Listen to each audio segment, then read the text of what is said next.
Hi, I'm Keith Schwartz. Welcome to my final tape on brown belt level. These are the technical requirements for EQ, or First Class Brown Belt. By now, you're the serious student, and I congratulate you for coming this far. Your hard work is paying off, and we're ready to really get into the meat of the matter as we work towards that black belt. The first technique is Marote Gari, or two-arm clip. For this technique, we want to take that fencer's lunge we've used in the past and place the foot between his feet. At this point, the shoulder will come in hard against the abdomen and the arms will wrap around the back of the knees. So the technique is this way, with the head kept up. You want to avoid putting your head down in this technique because from this point you can be easily countered with a sacrifice throw. Keeping the head up, it's much harder for him to counter you with a sacrifice throw.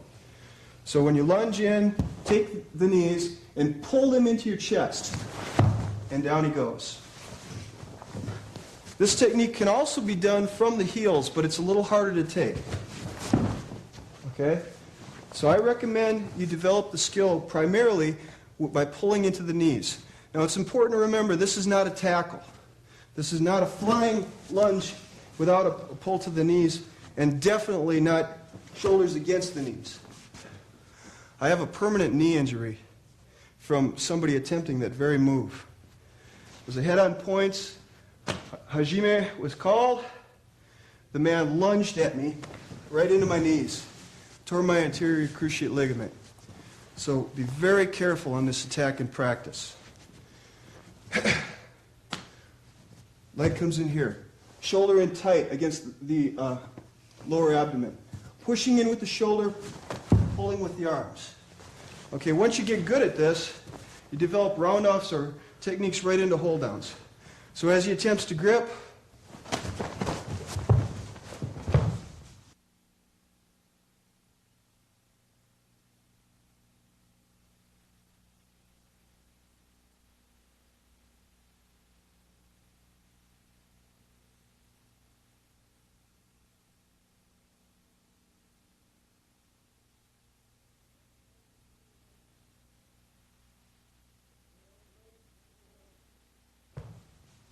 come around the legs into a hold down. Another nice technique to use to get Marote Gari in Randori is a distraction.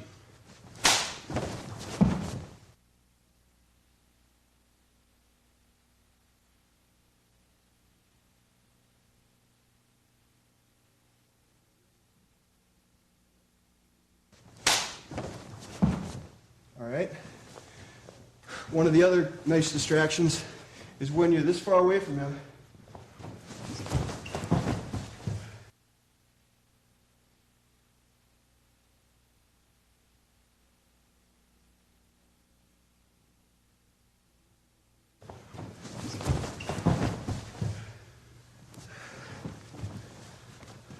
And for people with very strong necks, a good competitive move is to put the forehead, place the forehead at the solar plexus.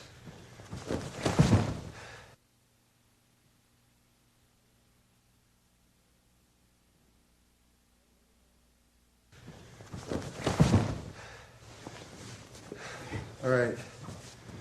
Now we move on to Kuchiki Tayoshi, or one-arm clip. Kuchiki Tayoshi is similar to Marote Gari, except that we don't let go of the grip with both arms. We don't take this as in Marote Gari.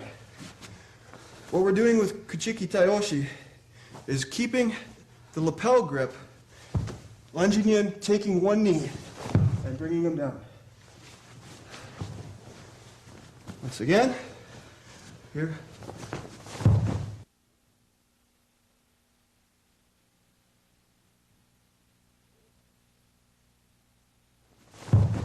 All right.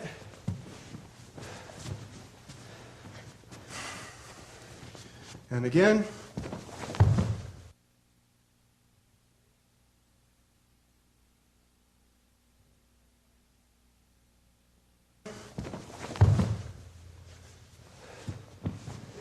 And let's see that from this angle. Note the power of the collar or the lapel grip. I'm driving back on that, pushing his weight onto the leg I've picked up.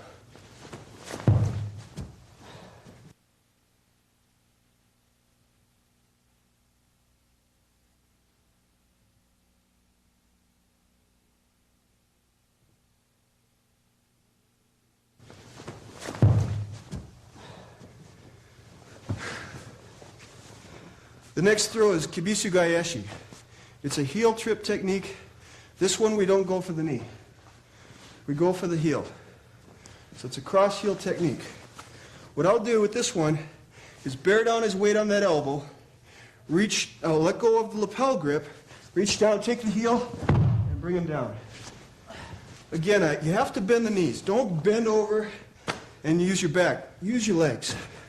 Bend your knees to get low. Watch how I lunge in. Watch the body. Wrestlers pick up on these right away.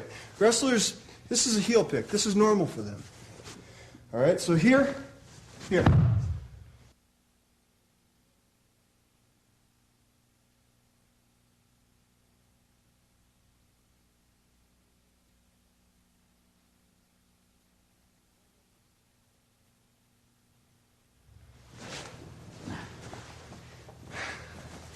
And once again.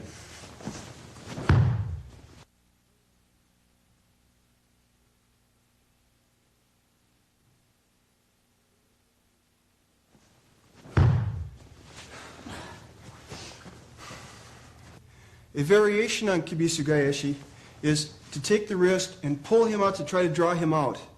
Now he's going to want to get his arm back because, again, as we mentioned in earlier tapes, the further his hand is from his body, the weaker it becomes. When he tries to pull it back, I follow it in and drive it down behind his heel. That locks his foot on the ground. And then I take the heel and bring him down. Once again, at normal speed. This technique is effective before we've even touched. We're on our way to grapple.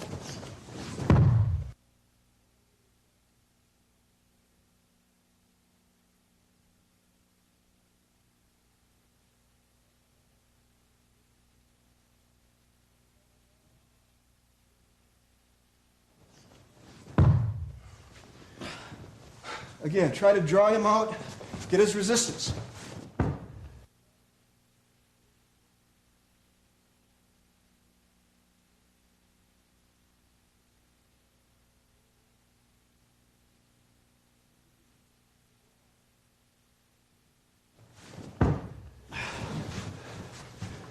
And again, pull it out, resistance.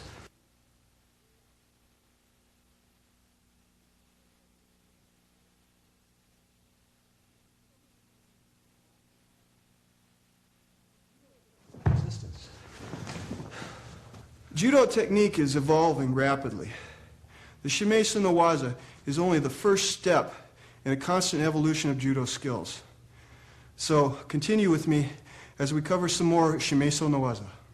The next requirement for first class brown belt is Uchimata Sukashi. Sukashi means to avoid. And the way we avoid the Uchimata is, as the Uchimata is coming in to catch a thigh, I take a retreating 90 degrees Tai Sabaki. And what happens is, before it reaches me, it shoots right past me because I get out of the way of the throw. Okay? Once I'm out of the way of the throw, this foot plants hard, and then I drive my opponent forward and down onto his back. It's a hand technique. So, on the count of three. 1, 2, 3.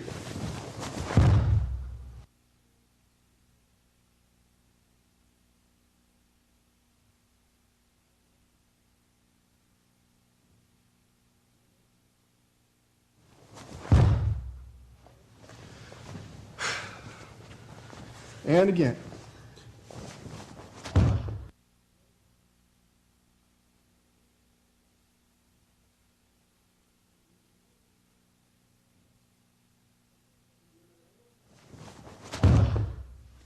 From the other angle. See, if I was to remain here, come in. At this point, it would be too late to apply Sukashi. By the time I tried lifting up on my leg, a tall guy like Ed would have extended me up off both of my feet and I'd be thrown. So once he's captured your thigh, unless you're taller than him, it's too late to pick up that leg. So I must be quick. When I see the hip turn to come in for Uchimata, especially against a known Uchimata man, that's when I apply this technique.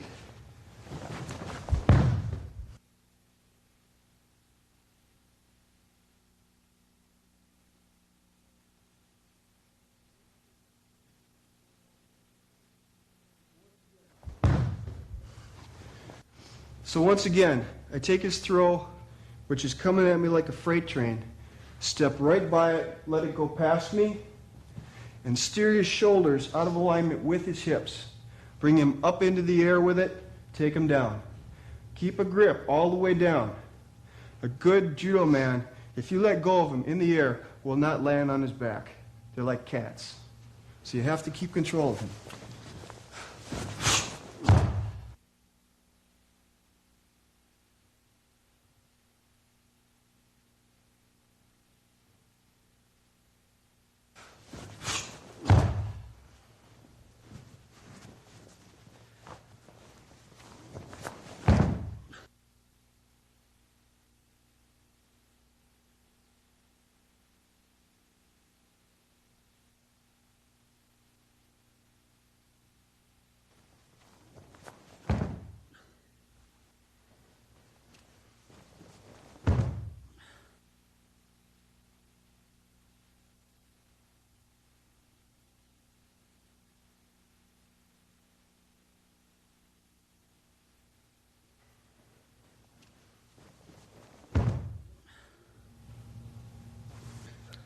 The next technique is dakiage, or high lift.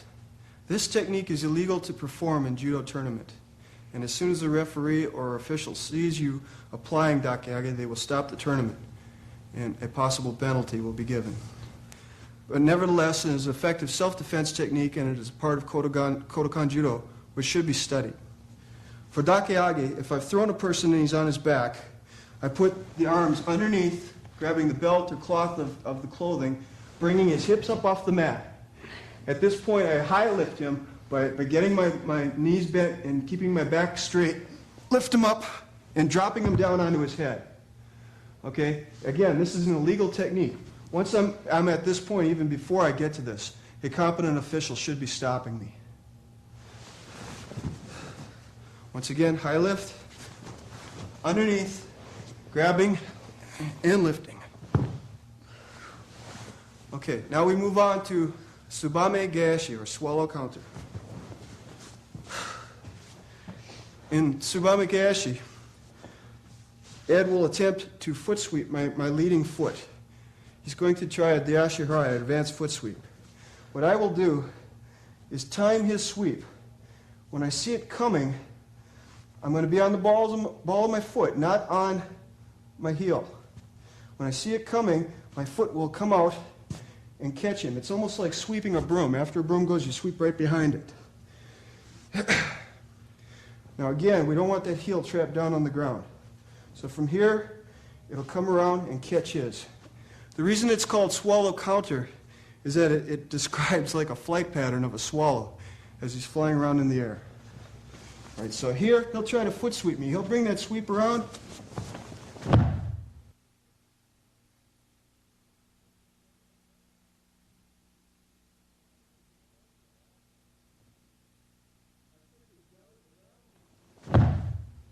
I quickly dart around his sweep and catch his sweeping foot, and then take him down with a normal steering action. Again, swallow counter.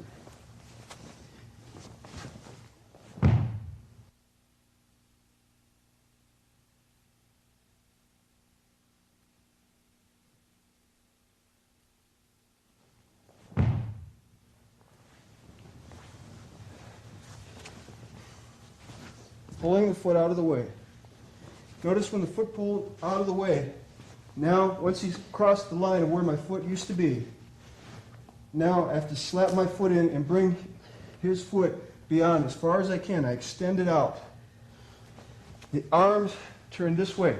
Power hand curling, punching through as in a hook. Attacking, locking arm, pulling in tightly. Again, this is putting his shoulders out of alignment with his hips, bringing him down to the ground.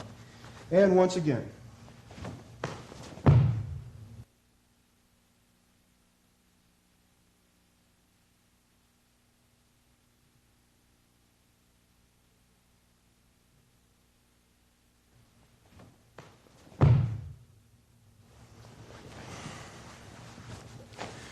The next technique is Osoto Gaeshi, or counter for major outside reap.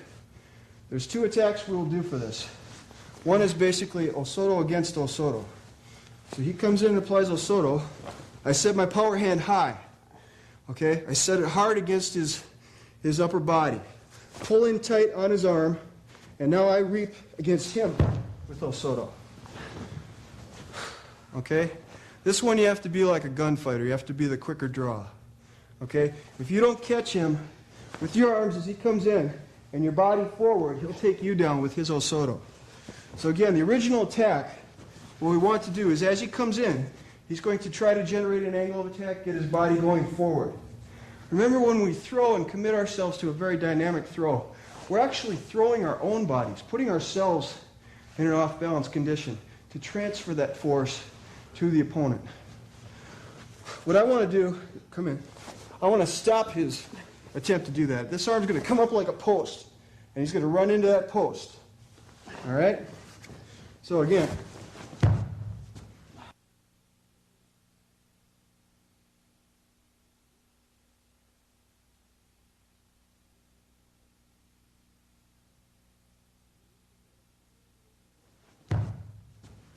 that's the first version of Osotagayashi. And this one is at competition speed.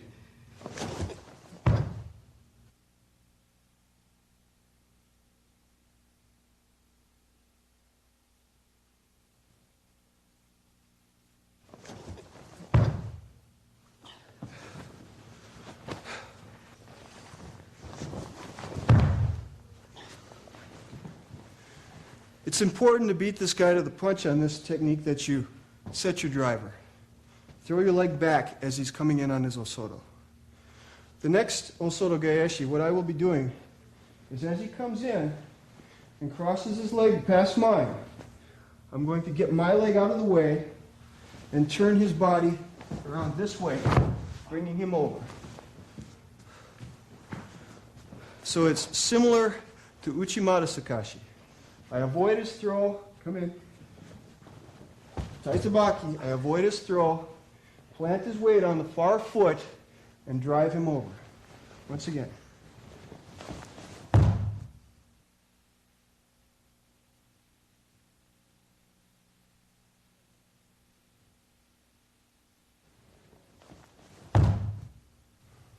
Again, with Osoto Gaeshi, it's a retreating Taisabaki to set yourself up for the technique.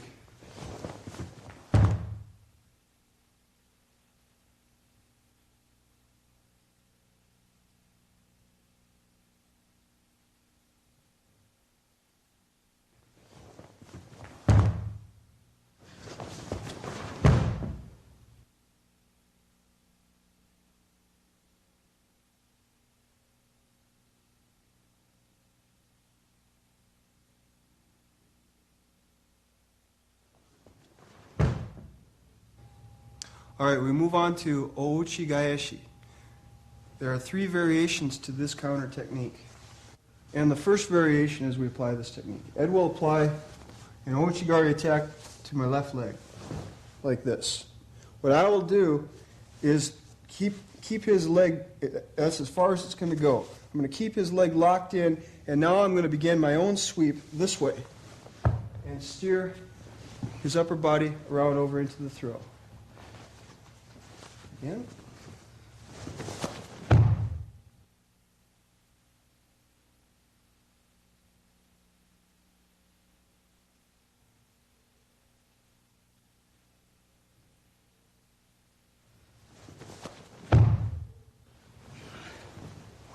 Okay, it's important that you don't let your feet get too close together for this technique, because once he hooks this leg, if I haven't got a strong driver leg to bring him this way, I'm going to have a real hard time doing it.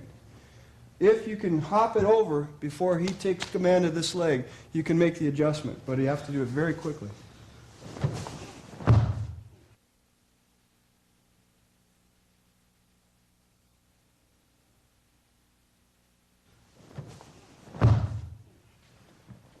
That was a very low one. That was more of just a foot sweep counter. That was a little different.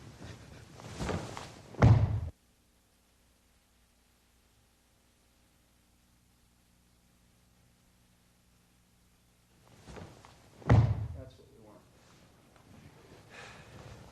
And again.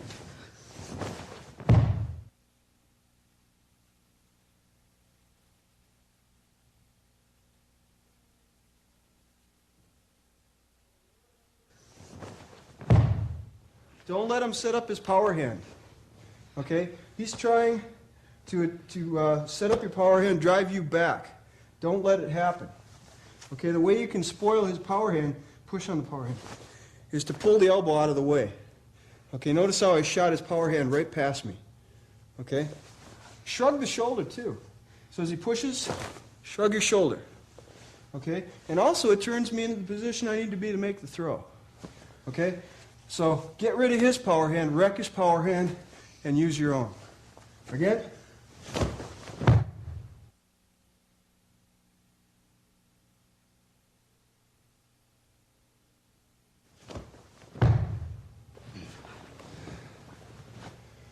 All right. That counter is sometimes called Nidan Kosotogari, and it's used in many other counter techniques. Nidan Kosotogari is sometimes across both feet, like that. It's an advanced technique which we'll cover in detail in future tapes. Now, the next Ouchigaeshi, what I do is I dodge his reap. Okay, he comes in, I jump over the reap. Once I jump over, I set and drive him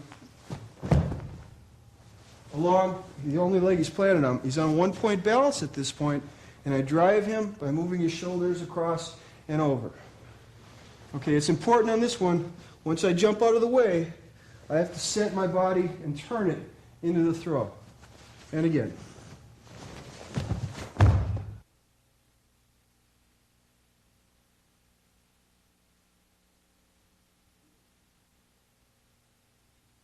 And again.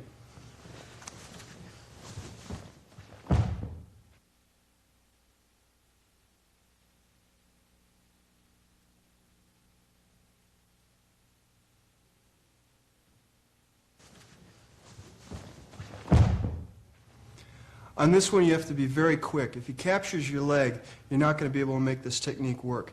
It's going to be a struggle for power, and he'll have the better position. But as he comes in and reaps, when I see that reap come in, I'm already hopping off this foot and coming around with it. The more he commits himself to this throw, the better the counter will work. In other words, if he comes in and throws his reap hard and really tries to knock your leg out of commission, then you're going to have a better chance of doing this once you get past it.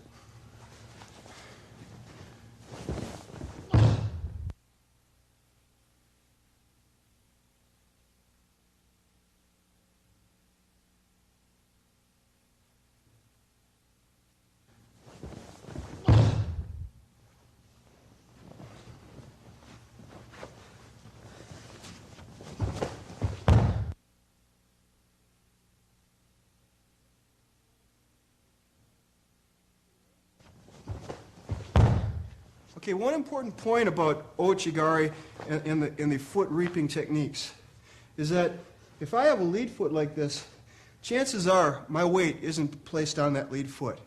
So it's best if you're going to attack a person's balance and drive him to the back, attack the rear leg. That's what's holding him up. As you push him, look what's happening. Take a stance. As you push into a rear attack, where does the weight naturally go? It goes to the rear leg. The lead leg can lift up easily now. Okay, put that back down. Keep your weight there. Lift up your rear leg. Lift up your rear leg. It won't do it. Okay? So beware of that. Anton Giesink, who was the first Caucasian to win a world championship, he's from Holland. He called the lead leg the bait. All right? And it's used as a bait very often in this type of counter. So I've got a lead leg out here. He unwisely attacks with Ouchigari. I jump around, set, drive him. Okay, to the third variation of Ouchigaeshi. I do the same thing, jumping around, but this time I jump around and I set turning this way and bring him over to this side. You'll see that once.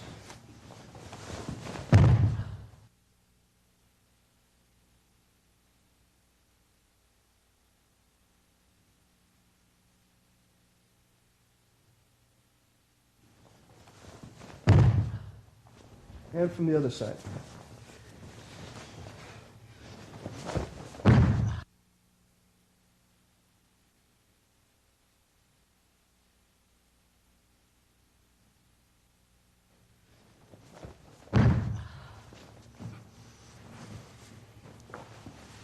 again.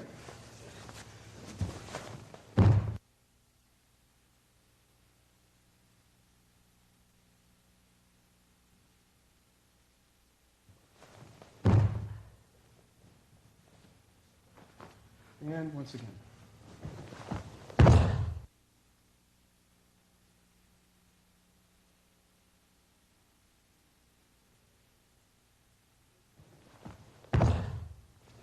As you can see, this one is a very strong throw. Moving on to Kouchi Gaeshi. This is a counter against his minor inside reap. All right, and there's two variations of this one. All right, first one, as he comes through, I lift the leg and just bring him down right onto his back. Very simple move, using his own energy against him to make the throw. He comes through, his hip comes through, bring his shoulders right around. Okay, notice the pull on the sleeve grip. Okay, it wrecks his power hand. I'm pulling him past where he intended to push. All right, he wants to lock in and push with his forearm onto my body. I pull his arm past my body. Turn my shoulders to make the technique.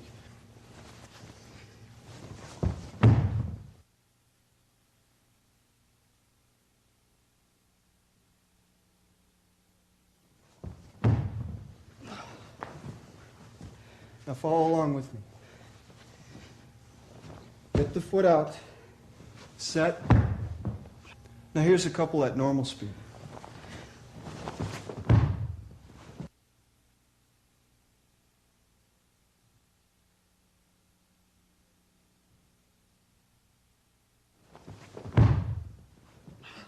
At that time, I simply backed up away from it.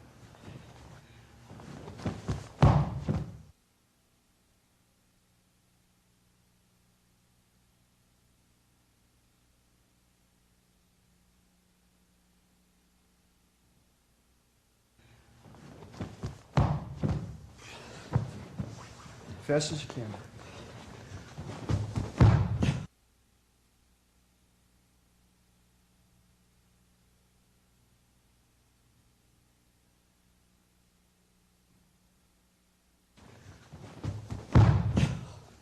Very good. And the final counter techniques in EQ, or first class brown belt, are hanigoshi counters. Hanigoshi, as you recall, is the thigh block lifter that comes across this way. Okay? All right, and there's two counters for this that we want to cover at this point. The first one is as he applies hanigoshi. Okay, I block and cut. I set my abdomen in, push forward, and begin to hug him to my back or to my chest, lifting him up. And at that point, once he's on his way up, this foot comes in and reaps. All right, and it looks like this.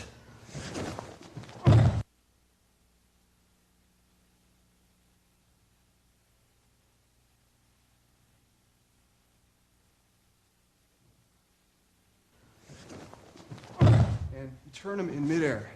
And another at normal speed.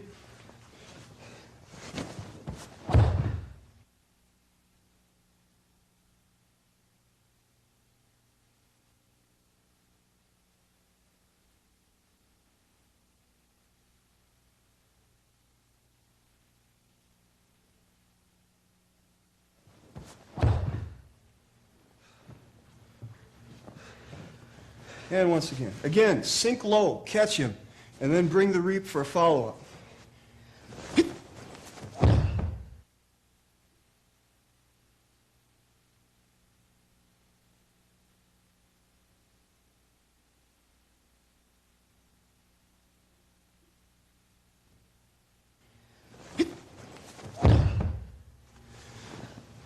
The next hanigoshi gaeshi, or hanigeshi, as some people call it, is as he comes in, I block just enough to nullify the attack, and then I sweep out here. Okay, one thing about contest judo, you cannot sweep facing the same direction from the back and drive him down this way. But I can take him to the side. This is illegal. To drive across from the front this way is illegal. I can certainly do it here, but I can't do this or this. All right? So all I want to do is to catch that outside foot to where he can't take a step with it and drive him over it. Again, in.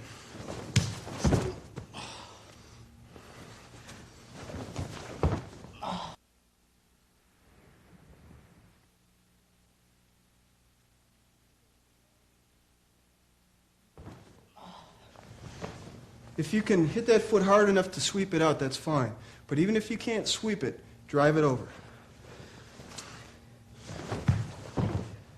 Note that time I used a driver, sent my driver like very powerfully, and just had to push him down.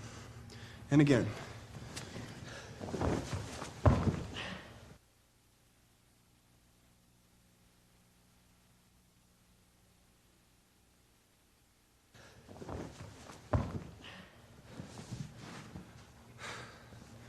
And that concludes the throw techniques for EQ. And now we move on to newaza, or mat techniques. Our first section is osaikomi waza, hold-down technique.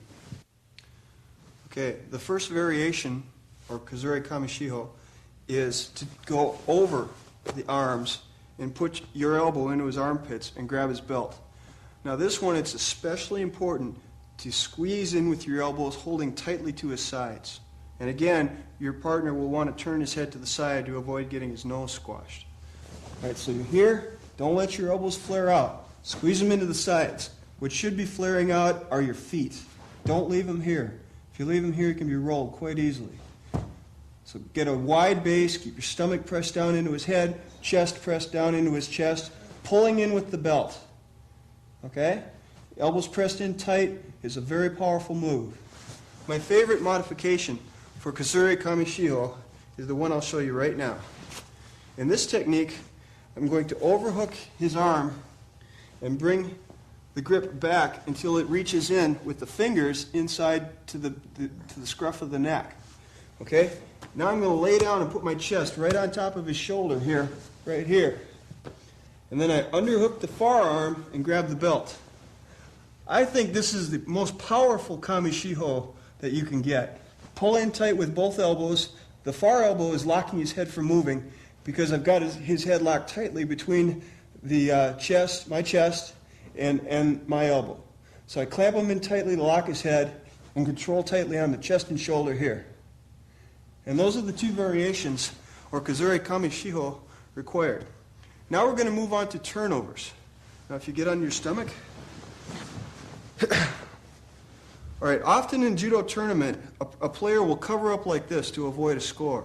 But this is a bad way to play judo. It's almost as if, with somebody down here, it's almost as if in standing technique, you were facing each other, the referee said hajime, or begin, and one of you turned your back to the other. It's just not a good way to fight. This is so totally defensive and no offense that, I think it should be considered stalling when somebody's in this more than 3 or 4 times a tournament. Now, the turnovers we can use from here are stacked turnovers. On stacked turnovers, we want to grab at the knee and at the shoulder. All right? Grab very tightly on the gi, and then get up on your feet, okay? Because you're going to lift with your legs, all right? If you stay on your knees and try to lift with your back, you're not going to make the move. But if you're up on your feet and you explode with a plyometric action or making an impact with your feet, he'll come popping off the mat, and you can turn him over into a hold-on. All right? One thing you have to be careful about, though, is there's a technicality in the rules that say you cannot pick up an opponent and slam him back down to the mat. So you have to be careful with the stack turnovers that you don't get called for that. Now that was the near stack, okay? The far stack is to reach across and to pull him this way and to pin him. Okay, and then the final stack turnover is to his shoulder. What I'll do is I'll take the pant leg and push down on the shoulder and then stack him up over the top of his shoulder into a hold-down. Some of the other turnovers I like from this position are to create a space by prying your knee from his elbow to get his elbow away from his body. All right, at this point, you can use half Nelson turnovers. Once you get a peek at the other wrist, get a wrist drag on it. But you can also take another nice move with the left hand coming underneath his arm and resting the back of the hand against his neck tightly. All right, come around the side this way and curl him over into a modified side hold. All right, now watch again. If his elbows are trapped in tightly, I grab a hold of the elbow and pull it out. If it comes out hard, I drive my knee in using my leg power to push it out. Once I've got this space here, I underhook with the hand and snake it around to the back of his head. Okay? So it'll be under here, snaking around the back of the head. All right? Now I can just trap him on his far shoulder, drive him over, and then snake it through further into a modified side hold. If he wants to keep his arm crunched in there, that's fine with me. Okay? And then the final turnover I'll show you for this test, which the brown belt is expected to know 3 of these, is a turnover where you grab the belt, push up with the legs, hook into the thighs here. All right, when you're in the thighs there, you can stretch him and roll him over and work choking attacks and armbar attacks. Okay, a lot of possibilities from here. All right, but this is a good way to get some handles on him. Okay, right now he's covered up, not a lot of handles to turn him over. But pop him up and in, now he's got handles. I can get wrist drags, turn him over, and work various techniques. All right, now we move up to turnovers from a hands and knees position. And you're expected to know at least 3 of these. The first technique is called the belt roll. What I'll do with this one is drive his head down to the mat. Okay, reach across as in the belt Nelson and get that belt. All right, now I take his elbow, holding tightly. And then I just put my back of my knee right across his neck. My right foot is going to leap forward and plant way back there because I want to drive him this way. So you always put your driver leg in the opposing direction of the intended direction of the attack. All right, so we're here, crunching his head down, so he posts on his head, come forward, sit on there, and roll. Notice I secure the position immediately. Let's see it from the other direction. All right, from here, crunch the head down, putting the forearm along the spine, coming forward, and roll. All right, the next techniques will be done with me in a standing position. And they're very effective because you have a lot more leverage from that position. This first turnover from a standing position is one I originally saw Joe Marshall do in the Goodwill Games. Joe Marshall is an excellent competitor from the United States. What he's done is he grabs the collar and the belt, and he steps across the body, creating a momentum that explodes his opponent off the mat and into a position he can attack from. So he's here, he steps across here very hard and goes through. And this is the entire technique. From here to here. Once again, further down.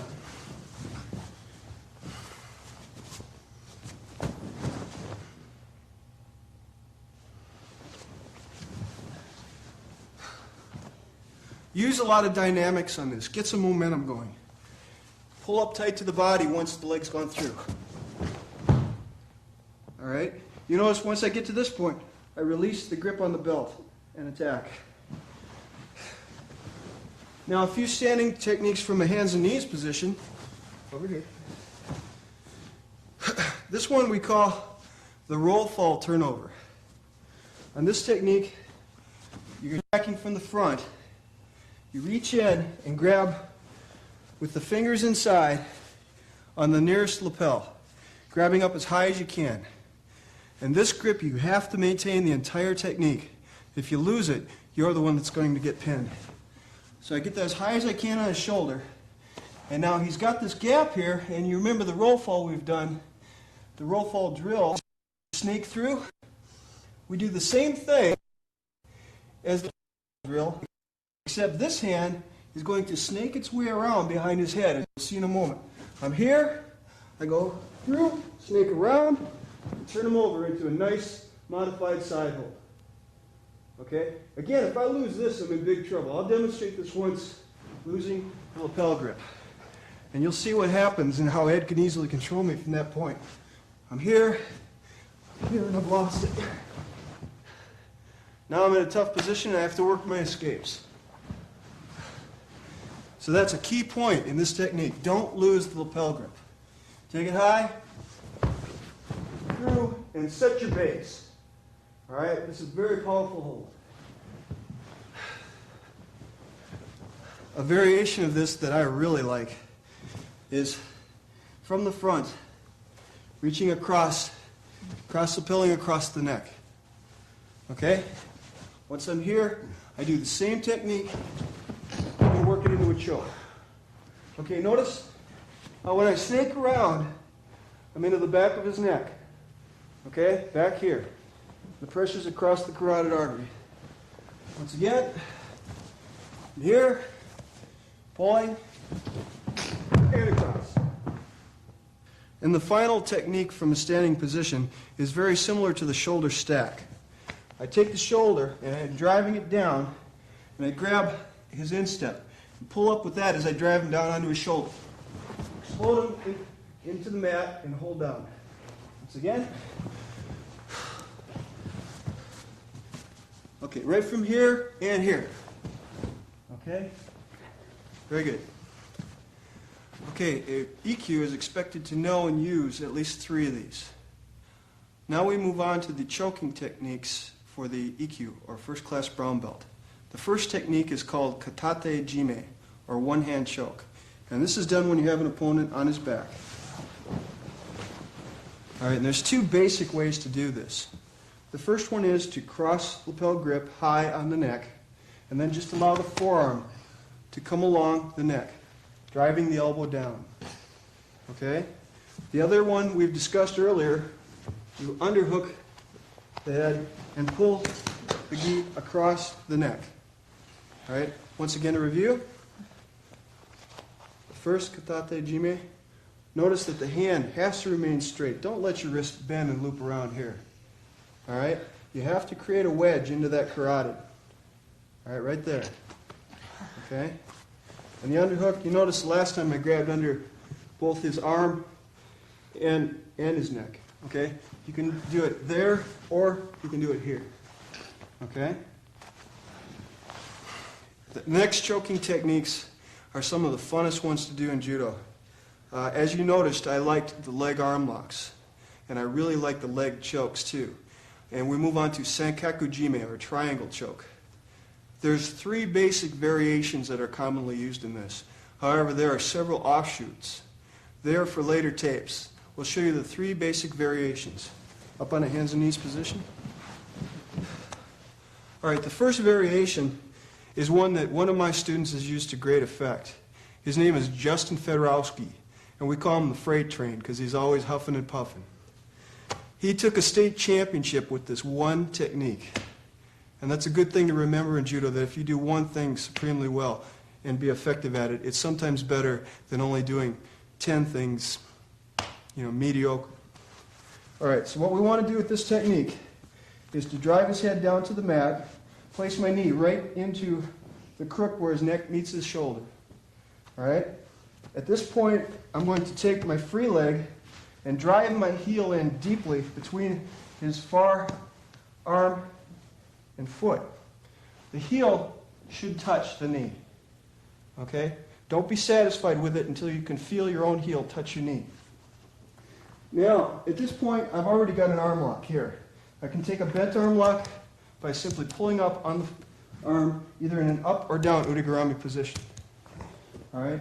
But Justin is a junior player, so he can't apply the chokes or the arm locks. So what he did with this was underhook the arm, grab his own gi, fell back, and then he took sankaku jime. This can also be thought of as a figure 4 here. And it's important not to scissors down here at the ankles. Okay, let's turn a little bit. When you scissors down at the ankles, you lose the effect. If you have to, pull your foot right into the back of your knee. All right, that creates the choking effect. I squeeze my knees together and he chokes. All right, so from there I have a choke. If I reach across the front here I have a choke just by pulling with the hand. Okay, as you can see, I've got a free arm here to work with. I can do several arm bars from this position as well. Okay? Now, getting back to Justin. He's a junior player. We have this free arm, trap it against the chest, then double through with the right hand grip, push his arm down on itself, reach down and grab the apron of the judo gi. Feed the apron of the judo gi into the hand that was between his elbow. Okay, now we've got this arm in what is known as a key lock. Okay? A key lock technique incapacitates an arm, so you're fighting now against a one-armed man. Climb up on the man and then shoot through into a modified smother hold. All right? Once again, to review that technique. All right, the knee comes in tightly.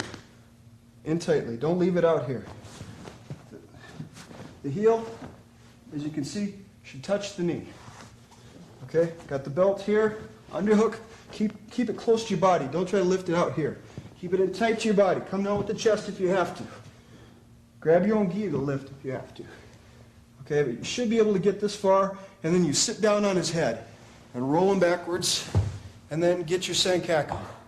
Once you're here, the arms transfer. This comes over here, this comes down, feeds it in, climbing up to pin. All right, that's the first way to enter into Senkaku Jime. Here are two more variations. The next variation for Senkaku Jime, you get behind your opponent, put your foot in close, and then step with your calf resting against his neck and his shoulder. All right? If you're tall, you're going to be able to apply this technique without using your hand. You'll be able to hook around and get the Senkaku right from there. Here we go, once again. Through, around, grabbing, over, feed through, and up. Squeezing the legs together, trying to make the knees meet. We'll apply a choke. To increase pressure for the choke, cross gi grip to apply. And let's see that once again.